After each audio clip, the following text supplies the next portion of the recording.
make sure you're subscribed, and if you're an absolute mad lad, check out the other stuff in the description like the Discord and Patreon. Now back to the video. What's up guys, welcome back to a new Jujutsu Kaisen chapter review. Today with chapter 157, a much better chapter in my opinion compared to last week's. We got to see Hakari and Yuji action, and even though Yuji wasn't fighting back whatsoever, he still had a pretty hype moment near the end of the chapter, and this is pretty much the conclusion of this Hakari meetup persuading mini arc thing. We'll see next week if we're continuing with this or moving on to something else, maybe the actual start of the culling games.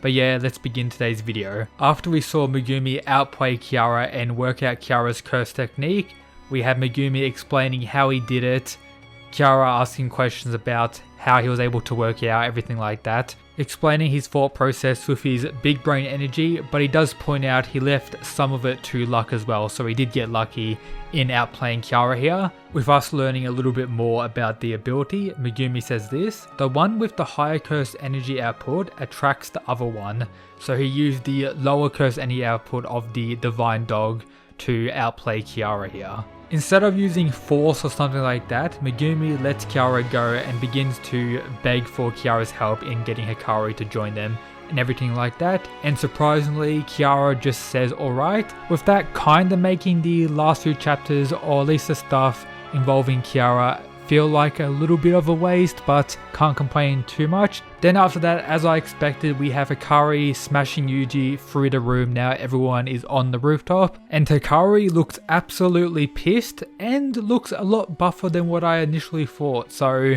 a tank evolution has occurred in chapter 156 where we didn't get to see Hakari whatsoever, looking absolutely beastly. We have Yuji telling everyone to stay out of this. Then without a second delay, Hakari lands another very powerful strike on Yuji, sending him flying, with everyone saying that Yuji actually isn't blocking any of Hakari's strikes, and Hakari actually realizes that as well. So after taking that very powerful blow, Yuji instantly gets back up and is waiting for more attacks from Hakari. So Yuji's betting on his insane will and drive to impress Hakari and get him to join them. We see a panel of Hakari powering up and cracking his shoulder, looking very badass again, with his aura being a little bit all over the place, which gets kind of explained throughout the later portion of the chapter. Hakari decides to ask Yuji a question, that being, why did you come for me? Yuji's response, because my upperclassmen said you're strong. And of course, yet again, Hakari lands a direct strike without a second delay, with Yuji realizing something about his power, stating the following: what's up with this guy's strikes? Regardless of the force behind each blow, they're painful. It feels like I'm being slugged by a baseball bat with razors. Again, hinting at Hakari's unique cursed energy. We have them talking to one another again, and Yuji simply mentions that he's a cog, which as expected pisses Hakari off even more, with him getting more and more enraged. Megumi thinking that Hakari might actually kill Yuji here, lands another blow, sends Yuji flying, and with this, Hakari actually thinks Yuji is done, but also we get the, I'm guessing, the biggest reveal regarding his cursed energy. He said that it's rougher than other people, or that's what Gojo said to Hakari sometime in the past, and that may also link into why the higher ups don't like Hakari's curse technique or Hakari as a whole. But he thinks Yuji is done, and then instantly Yuji appears directly behind Hakari, probably my favorite moment of the chapter, freaking him out. And on a side note, moments like these are always some of my favorite in anime and manga, just when the main character or a character doesn't fight back whatsoever, but demonstrates his overwhelming will and power without even needing to throw a punch. It's just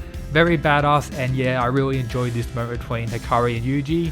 And Yuji actually impresses Hakari here with, of course, his will, and Hakari pretty much agrees to join them, saying we can make a deal. With us also learning that Hakari is at his best when he's helping others, so it's safe to say that Hakari is going to join them and help them during the culling games. We most likely won't actually see the deal Hakari actually mentioned and them talking, explaining everything, because Jujutsu Kaisen doesn't really do that too much. We'll probably cut to after they've explained everything and made their deal, and maybe the deal will get hinted at other points during the next arc, but maybe next chapter we'll cut to someone else, maybe Yuta, which would be pretty badass, or maybe what Maki's doing, or maybe some other characters that are going to participate in the culling games. But yeah, cannot wait for next week. Hope you enjoyed today's video. As always, shout out to the people who support the channel via the Patreon, Absolute Mad Lads. But yep, that's it guys, peace.